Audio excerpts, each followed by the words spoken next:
ഞാനത് പറയാൻ ഒരുപാട് നോക്കിയതാ. അമീറിന്റെ എന്ന് അറിഞ്ഞിട്ടും ഒരിക്കലും കിട്ടില്ലെന്ന് അറിഞ്ഞിട്ടും ഞാൻ നിന്നെ സ്നേഹിക്കുമായിരുന്നു ഷബ്നെ. കാരണം എനിക്കത് ശീലായിപ്പോയി. അമ്മ പറയും, ചില ഇഷ്ടങ്ങൾ ശീലായി കഴിഞ്ഞാല് പിന്നെ അതില്ലാതെ ജീവിക്കാൻ പറ്റില്ല. എനിക്ക് നിന്റെ ലൈലയാവാൻ പറ്റില്ല അഭിലാഷ്.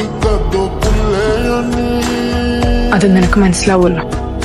जीना चोना तेरे लिए तेनू दिसदा ही नहीं, जीना चोना तेरे लिए दस मैं की करा, जीना चोना तेरे लिए तेनू दिसदा ही नहीं, जीना चोना तेरे लिए दस मैं की करा।